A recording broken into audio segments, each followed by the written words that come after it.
ጤና ይስጥልኝ።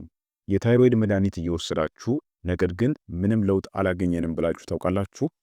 ወይም ደግሞ ሁልጊዜ ድካም፣ የክብደት መጨመርና የፀጉር መርገፍ አስቸግሯችኋል? ምናልባት ችግሩ ያለው ከመድኃኒቱ ሳይሆን በየቀኑ በምግብ ገበታችሁ ላይ በምትመገቧቸው ጤናማ በሚመስሉ ምግቦች ውስጥ ሊሆን ይችላል። ብዙዎቻችን ሳናውቅ የታይሮይድ ዕጣችንን ስራ የሚያዳክሙና የመድኃኒታችንንም አቅም የሚቀንሱ ምግቦችን እንመገባለን። ዛሬ በዝርዝር የምናያቸው 9 ምግቦች ማንኛውም የታይሮይድ ህመም ያለበት ሰው በፍጹም ሊጠነቀቅባቸው የሚገቡ ናቸው። አንዳንዶቹ ምግቦች ለጤናማ ሰው እጅግ ጠቃሚ ቢሆኑም ለታይሮይድ ህመምተኛ ግን እንደ መርዝ ሊሰሩ ይችላሉ። ስለዚህም ታዲያ እስከ ቪዲዮ መጨረሻ ድረስ አብራችሁን ቆዩ። ይህ ጤናችሁን የምትጠብቁበት ትልቅ መረጃ ነው። አንደኛውና የመጀመሪያው በዋነኛነት የሚጠቀሰው ጎመንና ጥቅል ጎመን ነው። ለመሆኑ ጤናማ ነው ብለን የምንመገበው ምግብ የታይሮይድ ዕጣችንን ስራ ሊያስተጓጉል ይችላል ብላችሁ አስባችሁ ታውቃላችሁ?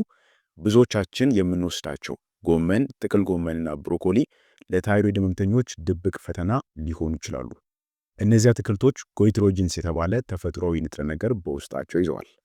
ይህም ንጥረ ነገር ታይሮይዳችንን ሆርሞን ለማምረት የሚጠቀመውን አዮዲን እንዳይመጥ እንቅፋት ይሆኑበታል። አዮዲን ከሌለ ደግሞ ታይሮይዳችን ዝቅ ይላል። አልፎ ተርፎም እጢው እንዲያብጥ ወይም ደግሞ ጎይተር እንዲፈጠር ምክንያት ይሆናል። ነገር ግን መፍትሄው መተው ሳይሆን ጥንቃቄ ነው።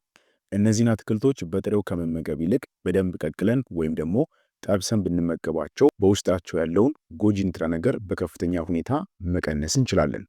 ስለዚህ ሁልጊዜም ቢሆን አትክልትን በጥሬው መመገብ የለባችሁም።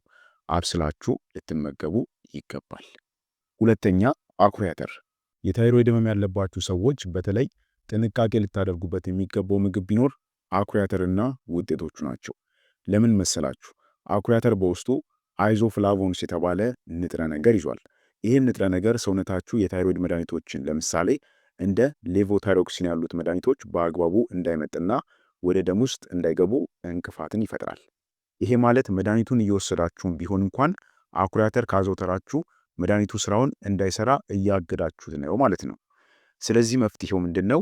አኩሪ አተርን ሙሉ በሙሉ ባታቆሙት እንኳን መድኃኒታችሁን ከወሰዳችሁ በኋላ ቢያንስ ለ4 ሰዓታት ያክል ምንም አይነት የአኩሪ አተር ውጤት ላይ ድርሽ ባትሉ ይመከራል። ጤናችሁን ለመጠበቅ ጥቃቅን የሚመስሉ ግን ደግሞ ትልቅ ለውጥን የሚያመጡ ልማዶችን ማስተካከል ይቀድማል። ሶስተኛ፣ ስኳርና ጣፋጭ ምግቦች። የታይሮይድ ህመም ያለባችሁ ሰዎች ለምን በቀላሉ ክብደት እንደሚጨምሩና ለመቀነስም እንደሚከብዳችሁ ታውቃላችሁ? ምክንያቱም የታይሮይድ ሆርሞን መዛባቱ የሰውነታችንን የምግብ ስልቀጣ ማለትም ሜታቦሊዝምን በጣም ያቀዘቅዘዋል። በዚህ ሰዓት ስኳር የበዛባቸው ምግቦች፣ ለስላሳ መጠጦችና ኬኮችን ማዘውተር ማለት ለሰውነታችን ተጨማሪ ስብ አከማች ብሎ ትዕዛዝ እንደመስጠት ነው።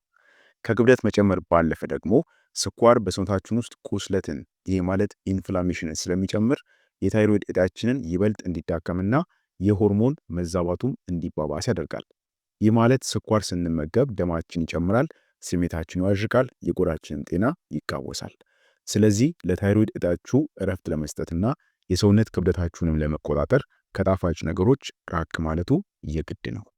አራተኛ፣ ግሉተን። ግሉተን ማለት በስንዴና ገብስ ውስጥ የሚገኝ ፕሮቲን ማለት ነው። አሁን ደግሞ ወደ አራተኛውና ብዙዎቻችንን ወደሚገርመው ነጥብ እንለፍ። እሱም ምንድነው? በስንዴ በገብስና በአጃ ውስጥ የሚገኘው ግሉተን የተባለው ፕሮቲን ነው። ብዙዎቻችሁ እኔ የአንጀት ችግር የለብኝም ግሉተን ምን ያደርገኛል ብላችሁ ታስቡ ይሆናል።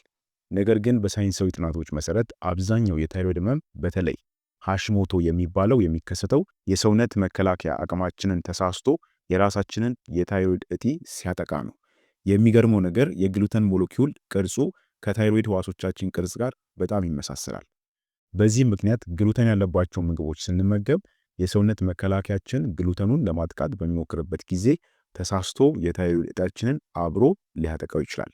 ይህም የህመሙን ስሜት ከማባባሱም በላይ እጢው በከፍተኛ ሁኔታ እንዲቆጣ ያደርገዋል ማለት ነው።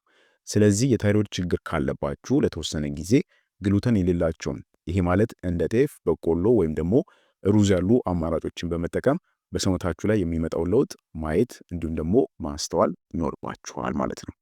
አምስተኛ፣ የታሸጉና የተቀነባበሩ ምግቦች። ሌላው ልንጠነቀቅባቸው የሚገቡት በፋብሪካ ተቀነባብረው የታሸጉ ምግቦች ናቸው። እነዚህ ምግቦች ለምን የታይሮይድ ጠላት ይሆናሉ?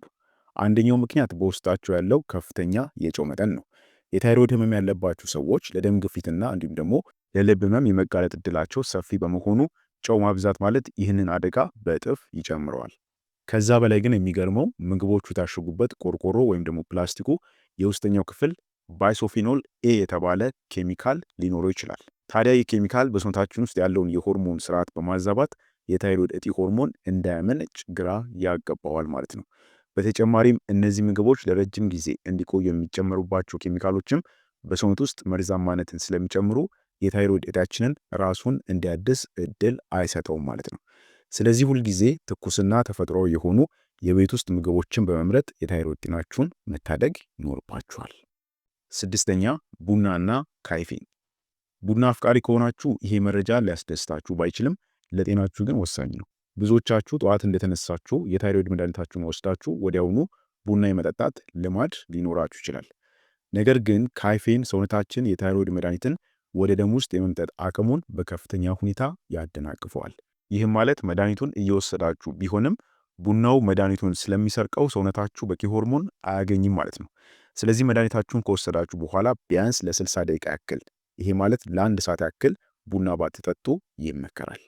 ለታይሮይድ እጢያችሁ ስትሉ ያቺን 1 ሰዓት በትዕግስት መጠበቅ ይኖርባችኋል። ሰባተኛ አልኮል። ብዙ ሰዎች አልኮል ጉበትን ብቻ የሚጎዳ ይመስላቸዋል። ነገር ግን ለታይሮይድ እጢያችንም እጅግ አደገኛ ነው። አልኮል በሰውነታችን ውስጥ ያለውን የታይሮይድ ሆርሞን መጠን በቀጥታ የማዛባትና የመርዛማነትም ባህሪ አለው። ይህ ማለት የታይሮይድ እጢያችን ሆርሞን እንዲያመርት ከማዳከሙም በላይ በደማችን ውስጥ ያለውን ሆርሞን የሰውነት ሕዋሶቻችን በአግባቡ እንዳይጠቀሙበት ያደርጋል ማለት ነው። በተጨማሪም አልኮል የታይሮይድ እጢ ሕዋሳትን በቀጥታ ሊያጠቃ ስለሚችል እጢው መጠኑ እንዲቀንስ ወይም ደግሞ እንዲኮማተርም ሊያደርገው ይችላል። የታይሮይድ ህመም ያለባችሁ ሰዎች አልኮል ስትወስዱ ድካማችሁ ይጨምራል፣ እንቅልፋችሁ ይረበሻል፣ እንዲሁም ደግሞ የሆርሞን መዛባቱም ይባባሳል። ስለዚህ ታይሮይዳችሁ ጤናማ እንዲሆንና መድኃኒታችሁንም በአግባቡ እንዲሰራ አልኮልን ሙሉ በሙሉ መራቅ ወይም ደግሞ እጅግ መቀነስ ወሳኝ ነው። ስምንተኛ የሰባ ስጋና እንዲሁም ደግሞ የተጠበሱ ምግቦች። በዘይት የራሱ የሆኑ ጥብስ ስጋዎች፣ ችፕሶችና በዘይት የሚጠበሱ ምግቦች የታይሮይድ ህመም ላለበት ሰው ሁለት ትልልቅ ችግሮችን ይዘው ይመጣሉ።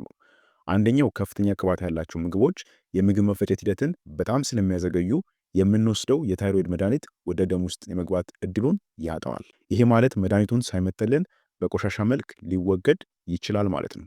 ሁለተኛው ደግሞ የታይሮይድ ህመም የምግብ ስልቀጣን ስለሚያቀዘቅዝ እንዲህ ያሉ ከፍተኛ ካሎሪ ያላቸው ምግቦች በቀላሉ የኮሌስትሮል መጠናችንን ከፍተኛ ያደርጋሉ። ይህም ለልብ ህመም የመጋለጥ እድላችንን በእጥፍ ይጨምረዋል። ስለዚህ ከጥብስና ከሰባ ስጋ ይልቅ የተቀቀሉ ወይም ደግሞ በትንሽ ዘይት የተሰሩ ምግቦችን መምረጡ ለጤናችሁ ዋስትና ነው። ዘጠነኛና የመጨረሻው የቆርቆሮ ምግቦች ናቸው። አሁን ወደ ዘጠነኛው ነጥብ እንምጣ። እሱ ምንድነው? በቆርቆሮ የታሸጉ ምግቦች ናቸው። ብዙዎቻችን የታሸጉ ምግቦች ቶሎ ለመመገብ ስለሚመቹ እንመርጣቸዋለን። ነገር ግን የታይሮይድ ህመም ያለባችሁ ሰዎች ልታውቁት የሚገባ ትልቅ ሚስጥር አለ። አብዛኛው የቆርቆሮ ምግቦች ውስጠኛው ሽፋን ላይ ባይሶፊኖል ኤ የተባለ ኬሚካል ይዟል። ይህም ኬሚካል በሰውነታችን ውስጥ እንደ አስመሳይ ሆርሞን ሆኖ የሚሰራ ነው። ታይሮይዳችንን ሆርሞን ለማምረት በሚሞክርበት ጊዜ ይህ ኬሚካል መልእክቱን ያበላሸዋል። ይህም የታይሮይድ ስራን ግራ ያጋባል። ከዚህም በላይ በቆርቆሮ ውስጥ የሚገኙ ምግቦች እንዳይበላሹ ከፍተኛ የሆነ የሶዲየም ምርት ስለሚጨመርባቸው የታይሮይድ ህመምተኞች ለሚጋለጡበት የልብና የደም ግፊት ችግር ተጨማሪ አደጋ ይጋብዛል ማለት ነው። ስለዚህ ለታሸገ ምግብ ቅርብ መሆን ለታይሮይድ ህመም ቅርብ መሆን ነው የሚለውን መርህ አትዘንጉ። ሁልጊዜም ቢሆን ትኩስና በቤታችሁ የተዘጋጁ ምግቦችን ቅድሚያ መስጠት ይኖርባችኋል። ታዲያ እነዚህ ምግቦች በከፍተኛ ሁኔታ የታይሮይድ ችግር ያለባቸው ሰዎች ሊመገቧቸው የማይገቡ ምግቦች ናቸው ማለት ነው። እንግዲህ እነዚህ 9 ምግቦች የታይሮይድ እጢያችሁ እንዲያገግም እንቅፋት ሊሆኑ የሚችሉ ድብቅ ጠላቶች ናቸው። ዋናው ቁም ነገር እነዚህ ምግቦች ለዘላለም መተው ሳይሆን አጠቃቀማችሁን ማስተካከልና ከመድኃኒታችሁ ሰዓት ጋር እንዳይጋጩ መጠንቀቅ ነው። ጤናማ አመጋገብ ለታይሮይድ ህክምና ግማሹ መንገድ መሆኑን አትርሱ። ይህ መረጃ ለአንድ ሰው ህይወት ለውጥ ሊያመጣ ስለሚችል ሼር ማድረጋችሁን አትርሱ።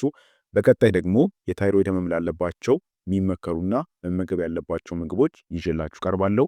እስከዛው ላይክ እንዲሁም ደግሞ ሼር ማድረጋችሁን በተጨማሪም ለቻናሉ አዲስ ቤተሰብ ከሆናችሁ ሰብስክራይብ ማድረጋችሁን አትዘንጉ። በቀጣዩ ቪዲዮ እስከምንገናኝ በጤና ቆዩልኝ። ቻው።